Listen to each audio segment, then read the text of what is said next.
Class 10th समांतर श्रेणी का यह दूसरा वीडियो है। टॉपिक को पूरी तरह से समझने के लिए वीडियो अंत तक जरूर देखें। तो चलिए स्टार्ट करते हैं। तो आज का जो हमारा प्रश्न है, समांतर श्रेणी 27, 24, 21 इस प्रकार ये सीरीज़ आगे बढ़ रहा है और इस सीरीज़ का कौन सा पद शून्य है, इस प्रश्न में हमको ज्ञात करना है।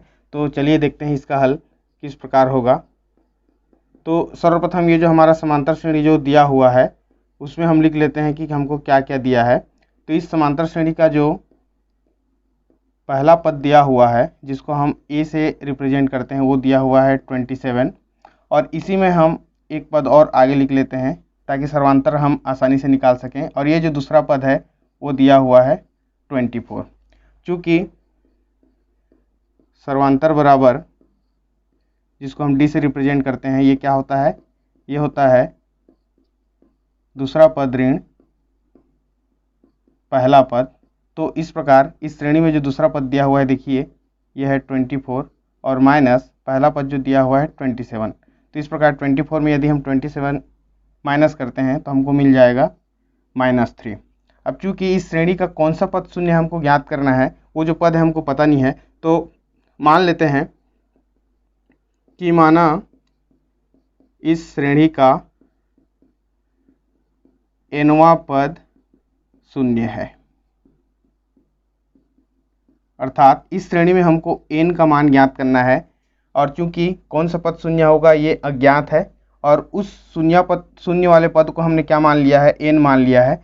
तो चूंकि nवां पद शून्य है और यदि इसको हम मैथ्स के फॉर्म में लिखें तो कैसे लिखेंगे, nवां पद बराबर क्या हो जाएगा, 0 हो जाएगा जो प्रश्न में हमको दिया हुआ है। और चूंकि nवां पद का जो सूत्र है हम जानते हैं a plus n minus 1 into d this is equal to 0 होता है। अब यहाँ पे देखिए a हमको ज्ञात हो चुका है 27, d का मान भी हम ज्ञात कर चुके हैं -3। हमको केवल n का मान इस फार्मूले को आगे बढ़ाते हुए हल करना है।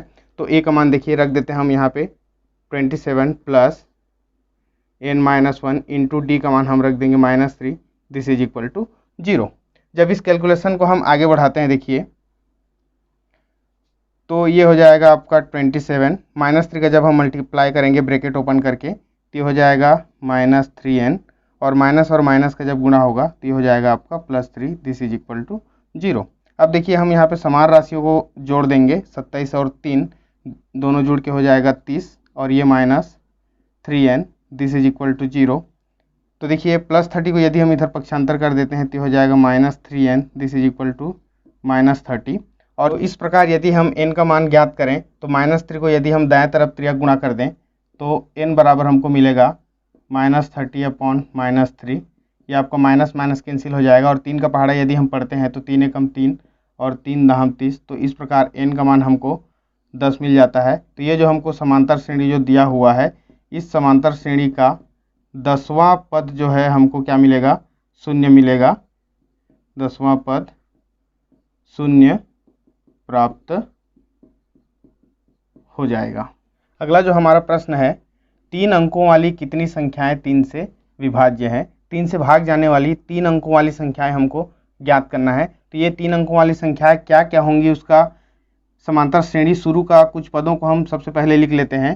तो चूंकि 3 अंकों वाली संख्याएं क्या क्या होंगी, देखिए 3 अंकों वाली संख्याएं, तो सबसे पहले तो हमारा आ जाएगा 102। ध्यान देंगे 3 से भाग जाने वाली जो 2 अंकों की सबसे बड़ी संख्या है वो है आपका 99। और चूंकि हमको 3 अंकों वाली संख्या लेना है तो 99 में यदि हम 3 जोड़ देते हैं तो देखिए हमको 102 मिल जाएगा। तो इस प्रकार 102 क्या होगा, आपका पहली संख्या होगी 3 अंकों वाली जो 3 से पूरी भाग जाएगा। तो इस प्रकार 99 हमारा 2 अंक हो गया, तो हमको स्टार्ट कहाँ से करना है, 102 से। तो इस प्रकार इसमें यदि हम और 3 जोड़ दें तो ये आपका 105 3 अंकों वाली संख्या, इस प्रकार 108। तो इस प्रकार ये क्रम बढ़ते जाएगा और 3 अंकों की जो 3 से विभाज्य जो सबसे बड़ी संख्या होगी वो लास्ट संख्या है आपका 999। तो इस प्रकार देखिए हमको एक समांतर श्रेणी प्राप्त होता है और इस समांतर श्रेणी में कुल कितने संख्याएं होंगी जो 3 से भाग जा रहा है उसको हमको ज्ञात करना है। तो चूंकि यह श्रेणी जो है एक समांतर श्रेणी है जिसका समांतर श्रेणी में हम सर्वप्रथम क्या क्या करते हैं, जिसका जो है हम पहला पद आइडेंटिफाई कर लेते हैं। ए दिया हुआ है 102 और यहाँ पे हम डी ज्ञात कर लेते हैं, जो कि डी हमारा क्या है, सर्वांतर है। और ये देता है हमको दूसरा पद ऋण पहला पद। तो इस प्रकार दूसरा पद देखिए यहाँ पे हमको मिला हुआ है 105 और पहला पद है 102। तो 105 में यदि हम 102 घटा देते हैं तो हमको 3 मिल जाएगा। तो इस प्रकार ये जो डी हमको मिला ये हमारा सर्वांतर है। अब चूंकि 102 आपका स्टार्टिंग पॉइंट है, जो 3 अंकों की संख्याएं हैं, और अंतिम 999 है, और इस बीच में कितनी संख्याएं हमको नहीं पता। तो मान लेते हैं कि माना इसमें पदों की कुल संख्या n है। तो ध्यान देंगे, यदि इसमें टोटल n पद हैं तो ये जो अंतिम पद होगा यही हमारा क्या होगा, nवां पद होगा। तो इस प्रकार अतः nवां पद जो होगा हमारा वो अंतिम पद होगा, जो कि 999 है। तो इस प्रकार nवां पद का हम फार्मूला जानते हैं। यहाँ पे nवां पद हम लिखेंगे और ये है आपका a plus n minus 1 into d, this is equal to 999। अब यहाँ पे हम a d का मान हम रखते जाएंगे और n का मान हमको ज्ञात करना है। तो a का मान दिया हुआ है 102 धन n माइनस 1 इंटू डी का मान देखिए हम निकाल चुके हैं, सर्वांतर 3 बराबर 999। इस समीकरण को हमको हल करके n का मान ज्ञात करना है। तो इसमें कुल पदों की संख्या हमको मिल जाएगा।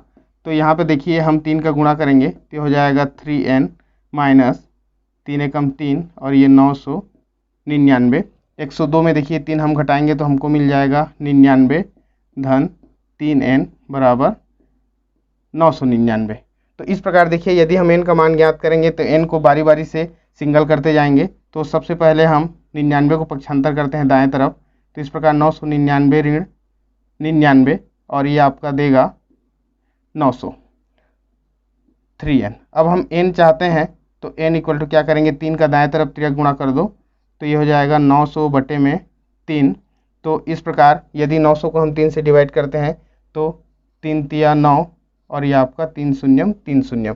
तो इस प्रकार n का मान देखिए हमको यहाँ पे कितना मिलता है, 300 प्राप्त हुआ है। तो इस प्रकार यदि हम 102 से लेकर 999 तक क्रम से आगे बढ़ते हैं, जो कि 3 से भाग जाने वाली सभी संख्याएं हैं, तो वो कितने संख्याएं हमको प्राप्त होंगी, टोटल 300 संख्याएं हमको प्राप्त होगी।